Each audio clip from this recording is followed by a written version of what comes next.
Parler d'antisémitisme pour illustrer les persécutions subies par les Juifs depuis toujours est en fait une erreur historique puisque le mot antisémite apparaît pour la première fois en Allemagne vers la fin du XIXe siècle. C'est l'émancipation des Juifs au sein des États de l'Europe occidentale, à commencer par les Juifs vivant en France, qui entraîne cette évolution vers un rejet d'accorder aux Juifs une place dans les nations européennes. Du 5e au 20e siècle de l'ère chrétienne, les périodes pendant lesquelles les Juifs ont été tolérés, voire leur présence encouragée, ou bien persécutés, se sont succédés à intervalles plus ou moins réguliers, donnant au maximum et suivant les régions entre 1 et 2 siècles de répit aux populations juives de l'époque. Beaucoup a été écrit sur les raisons du caractère profondément anti-juif de la part des dignitaires des principales religions monothéistes. La source de leur animosité religieuse date probablement de leur peur rétrospective qui a failli voir le judaïsme l'emporter sur ce qui allait devenir le christianisme pendant les 4 premiers siècles de l'ère chrétienne. C'est à la suite de la conversion au christianisme de l'empereur romain Constantin que se dessine au cours des 3 siècles suivants la doctrine, la rhétorique et les premières lois restrictives concernant les Juifs qui vont connaître leur paroxysme lors des croisades du Moyen Âge. En simplifiant à l'extrême, il s'agit pour l'Église de limiter au maximum les influences juives pour que les païens rejoignent le christianisme et que les chrétiens ne soient pas tentés par la religion à l'origine de leur foi. Les persécutions, toujours avec une base religieuse, n'ont cessé au fil des siècles que lorsque les gouvernants avaient le besoin économique de faire une place aux Juifs. Ce fut le cas lors de l'extraordinaire expansion du judaïsme espagnol, pendant un âge d'or qui commença au 8e siècle, mais connut son apogée pendant les 10e et 11e. Ce fut également le cas au 16e siècle, quand les rois de Pologne, malgré l'opposition du clergé local, allèrent jusqu'à accorder l'autonomie aux Juifs, afin de développer une classe moyenne et de peupler leur territoire.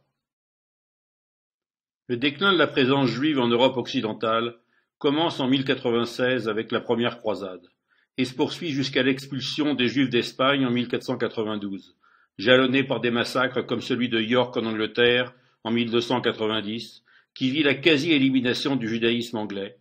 à la France en 1394. C'est à cette époque du Moyen Âge que sont lancées par des religieux chrétiens les grandes rumeurs qui vont permettre de propager la haine du juif dans les classes populaires, savoir le meurtre rituel et la profanation des hosties.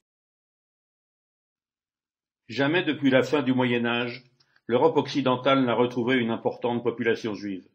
Les pourcentages sont édifiants, puisqu'ils sont quasi identiques du XVIe siècle à nos jours, soit un peu plus de 10% de la population juive mondiale.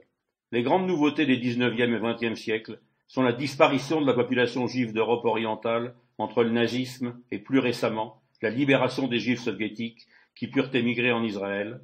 et l'extraordinaire développement du judaïsme nord-américain, qui compte plus de 40% des Juifs dans le monde.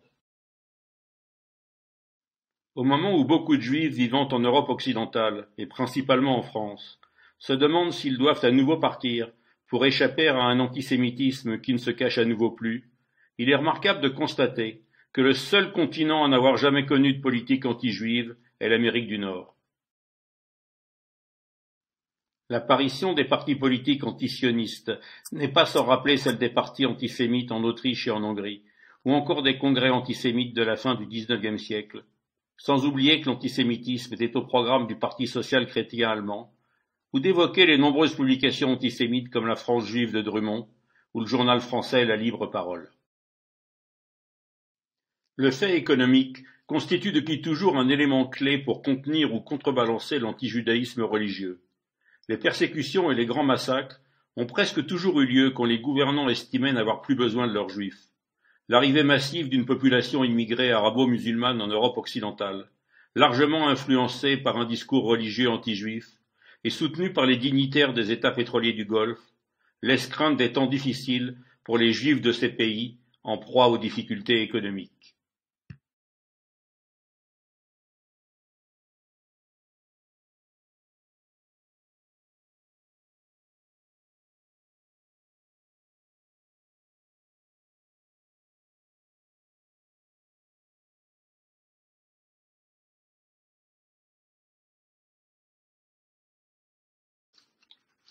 Parler